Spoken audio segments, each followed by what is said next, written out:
It's time for Tubi Tuesday, and we are checking out Cabin Fever Patient Zero, which is not bad. Hold on.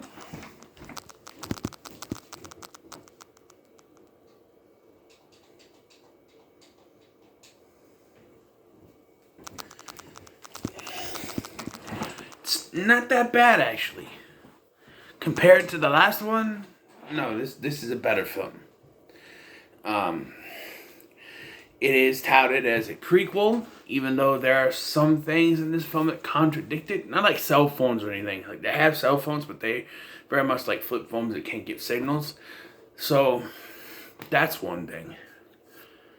This came out in 2014, so. But this movie begins with an explanation that there were two prior attacks. Or two prior incidents. And those could be the first films, or it could be just two prior incidents we never seen before.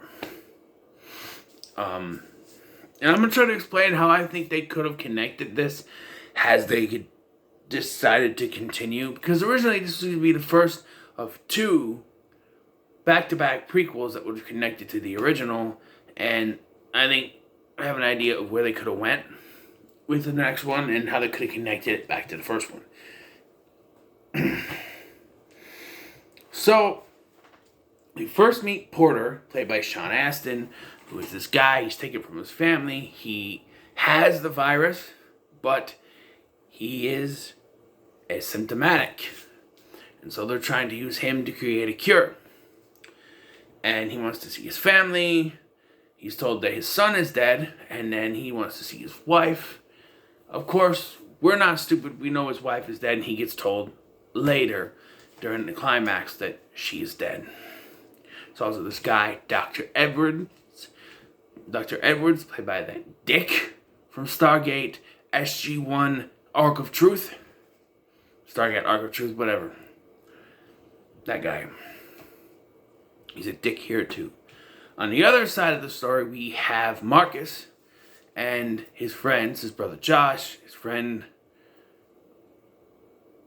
Dobbs, and Josh's girlfriend, who was a childhood friend of Marcus's, and they had an affair at some point.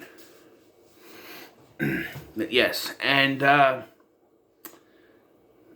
so yeah, he's getting married and he's going on his bachelor party, and yeah. And yes, they are the stereotypical party characters. There's no party cop in this. There's no Winston, which is good.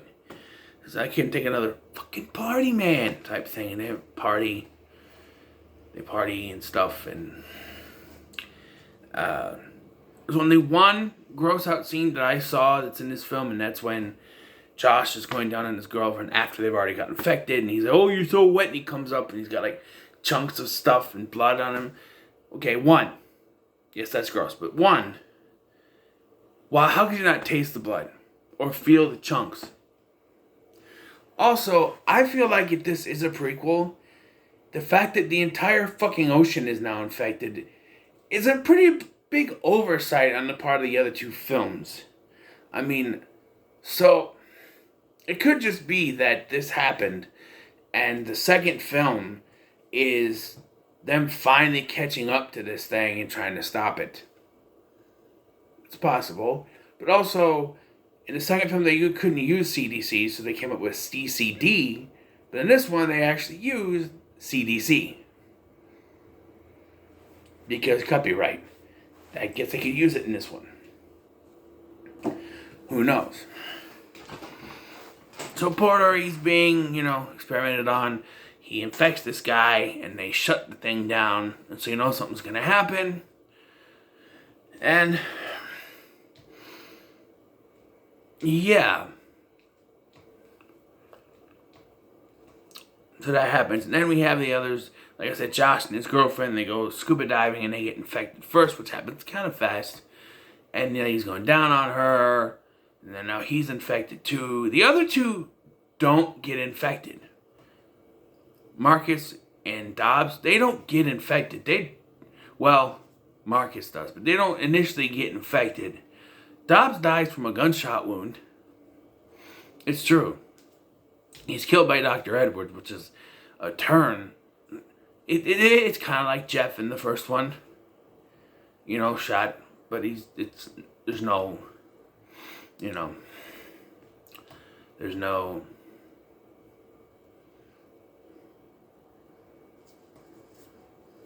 sympathizing with it. The word. Also, the fiance never comes back into the picture. So, yeah. We never see her again. And by the end of the film, we got two characters, one of which wasn't even part of the group. She's one of the doctors or scientists down there. Camilla, I think her name is. There's this other scientist, Bridget, and when we first, she's hot, first of all. But then when we see her the next time after the initial outbreak, she's got her face covered. Oh, gee, I wonder what that could mean. Yes, she's infected and her face is gone. She can talk perfectly with no lips. So, there's that. She can be a ventriloquist. Ventriloquist. But, yeah. So, they try to, their phones don't have signal because we got to use that trope. And then, so they try to use a radio contact and they get a hold of someone who claims to be Dr. Edwards. When they get there, Edwards seems to not know who they are. And then Edwards turns out to be a dick. And he's like, Porter, I'm the only hope you'll have to see your wife. And Camilla finally, admits, your wife is dead. And so he shoots, so Porter shoots Edwards and he dies. And then it's Porter and I'll get more into some stuff later. But it's Porter, Marcus, and Camilla, and they're left. And Porter, who we need to remember is infected, but asymptomatic, brings them bottles of water. Unmarked bottles of water that he probably got from a tap. Where's the tap? Where's the tap come from to begin with? Did he even need to infect him? Which he does. And it's a magic kind of infection where you don't see the blood in the water until after you take a drink. It's magic. And then Porter kills the driver of the boat. He takes his dinghy and he goes off.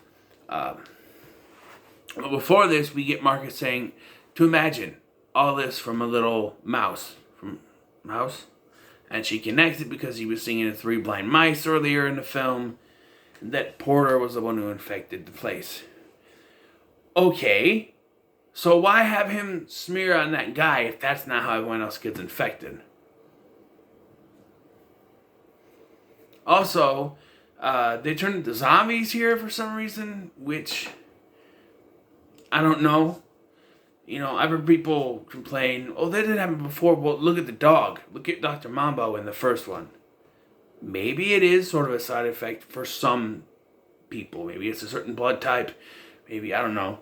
It affected Dr. Mambo, but not the other dog. Who knows? And I also questioned in my review for the first one about a certain awareness that the virus has where the homeless man spitting up in the car, did he do that on purpose? Was he trying to infect everyone? He kept being told to back away, but he kept going forward. Was he doing it on purpose to infect them? Paul throws up people at the party. Did he do that to infect people or to get people to run away so he can be alone with Winston? Who knows? There's none of that in the second one because that's a piece of shit. Anyway, but, yeah. And so, yeah, Porter shoots the guy, he gets out, and they're infected, and they're gonna die. But like I said, Marcus and Dobbs, they don't initially get infected from the initial infection thing. It's only the other two. Which, I don't know. But you gotta kill everyone off because they're the only ones who knows who Porter is. So he's gone. And then we get this thing in the credits that really is only there if you're a complete fucking idiot and didn't understand what was going on. That Porter was behind everything. It's very easy to figure out. You didn't really need this. Like when Dr. Edwards doesn't know what's going on, but Porter's right there. So yeah, it's obviously Porter, and it even sounds like Sean Astin if you listen close enough. And oh, we already know the mouse thing, so why do we have to rewind that? I don't know. But this is better than the last one, for sure. Before I give my rating, I'm going to talk about how I would have had an idea to connect it to the other one. A simple one is that the mouse is still out there. It gets eaten by the dog from the first one. Dog gets infected, affects the homeless man. Bada bing, bada boom, bada boom, bada boom. You had the first two films. That's a simple way. Another one is you have an entire second film. Right? I would have just added on to the end of this the rat, the mouse. Because we already know the mouse. Have him crawling out and get bitten by a dog. And you have the homeless guy there. Hey, what are you doing? You don't know where those things come from.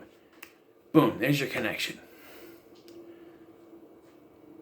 Simple. But if you want to do a whole other film, have Porter as one of the main characters. As he's trying to escape, he gets fatally wounded by a gunshot. And as he's trying to escape, he's laying there. He gets bit by the dog from the first film.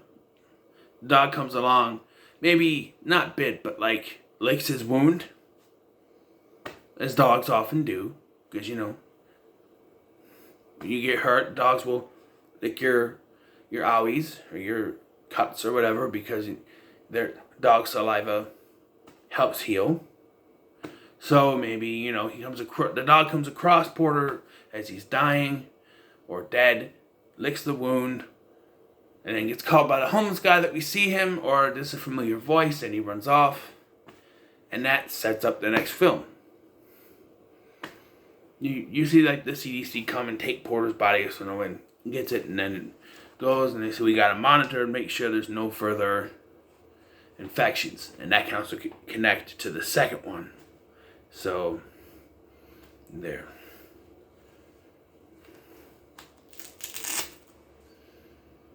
It's an easy way to connect, you know. But the easiest way is to just have the mouse be eaten by the dog and connect it to this. The next one. If this is a prequel, supposedly it's a prequel. It says Patient Zero, The Birth of Fear. So, yeah, and they call Porter Patient Zero. So I don't know. It could easily be a prequel. There's nothing. The phones look like of the time. So there's nothing that really says, oh, hey, look, he's got an iPhone in 2001. You know, I'm just saying, there's no tells like that. So, yeah, so overall, I'm going to give Cabin Fever Patient Zero. You know, I'm going to give it a 6.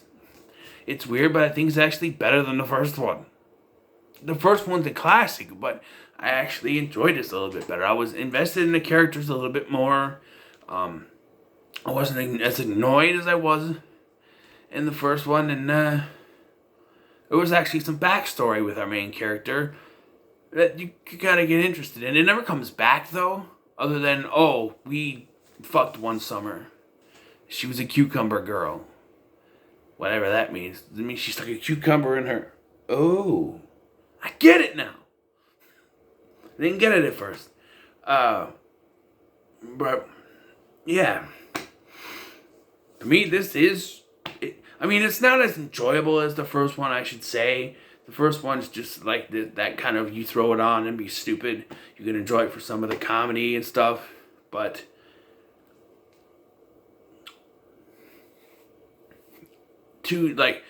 as a film, I think this is better made. The dialogue is certainly better. It's a little more serious. You're a little bit more invested in these characters than the others. You know? So, yeah, I guess this is the better of the three. And so, yeah, it gets a 6 out of 10 for me. So, but none of them are high standard. So next time, my next video for tomorrow... hold on.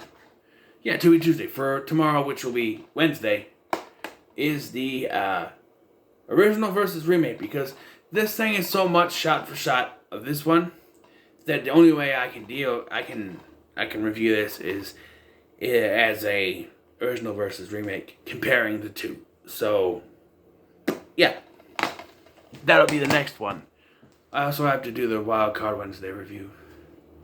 So we'll see. But what are your thoughts on Cabin Fever Patient Zero? Let me know what comes below. Make sure to like, share, and subscribe. Thank you for watching. I've been Scotty, and I'll see you in the next one.